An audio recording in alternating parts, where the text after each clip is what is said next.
Ya kudu berarti kan kreatif. Duh. Wong aku ngepel yo gur kabeh. Hei. Kowe aja ngono kuwi lek dituturi bapakmu iku kudu manut. Rumangsamu piye? Anu. Rumangsamu piye? Bocah kreatif iki nek iso membanggakan wong tuwa, murid sing prestasi kaya masmu gitu. Lah sampean yo kudu bangga aku ngepel gak konangan. Lah tapi ana sing cerita, rumangsane kowe wani karo aku, Rumangsane apa? Kok anak nuturi Bu kadanono. Ngisen-ngisenke wong gerak. Rumangsane apa? Lain ning alam donya galak gadang-gadang dado bocah sing iso membanggakan Rumangsane apa? Wong tuwa isen. Wong tuwa ngene iki sing dikira aku anak reso. Kaya tegak, Pak. Pateni ae. Aku tau omong aja rapi karo iki. Lah kok iso rabi karo iki nyapa? Padha karo sampean oleh petinju. Aku ora kena rampal kabeh. Yo rem bales tak bales di sana. Lho. Aja kaduli. Wul, sapa? Sing ganduli sapa? Walat bareng bales mbokmu, Mboten kula. Walat bareng bales mana nih mbokmu kowe? Malin kundang. Kowe metu ning alam donya metu brojol saka gua garbane ibumu. Aku yo ora njaluk mau lairno. Wah, aku ya ora njaluk duwe anak kowe. Kowe iki iso lair mergo banyuku tak lebokne bojoku. Mbak Lucy. Kok dadine koyo roco kowe lho. Aku lair ya ngono. Wayah bareng sambar belet tak cerat nih metu kowe. Padha. Iblis. Aku iso milih aluk dilairno karo Bukades. Walah. Dadi Pak Iswantoro menduwe anakku. Wong lebaran iso Pak Kades, Bukades masane apa? Lho kok. Lho Kowe iso. Kowe Tak guyon nak bar. Guyon. dewane pewayangan. Niki lho. Mbak Lucy. Nggih wonten dawuh Mas Akbar. Salam. Iya. Alhamdulillah. Salam. Walah salam to iki. Salame Akbar.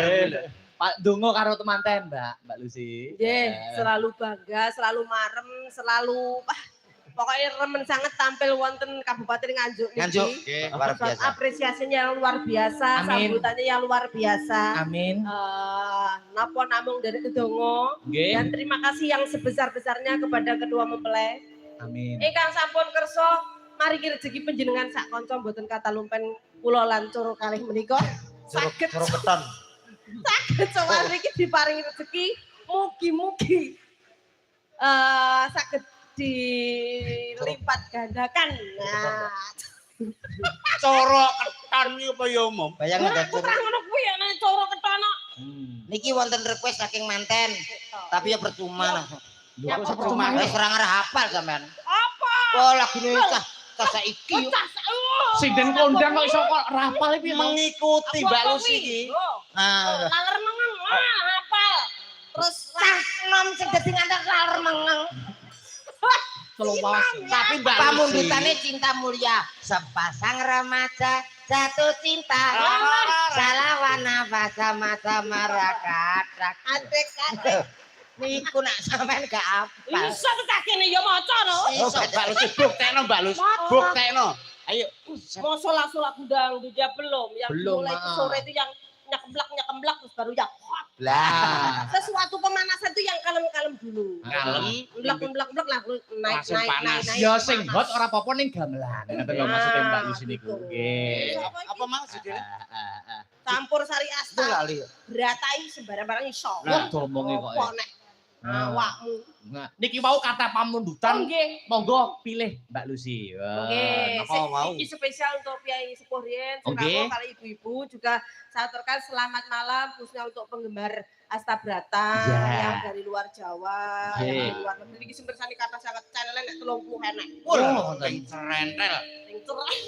Koyo apa? Napa mau sing landhep? Wonten niki sik kula wonten sing gerajakan wonten. Kelinci ucul wonten digarap samboyonan. Terus niki wau podang kuning nggih wonten. Monggo. Monggo. Monggo. Monggo milih, Mbak. Enak sing ngubungi desa niku, Mbak. Lah yo kuwi kelinci ucul. Lah ya kepenaan kowe no. Sing gawe bawa. Napa Mbak Lucy? Podang kuning kemae ya. Podang kuning. Udang kuning.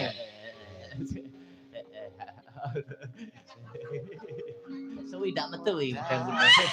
Ngomong iya, ndek mbene nyanyi pertama aku kekel. Jenengan Sampai ya go geblak-geblak aku nyanyi ra iso mandeg. Kowe nyanyi gebukasmu ora iso mandeg sampai patang rep.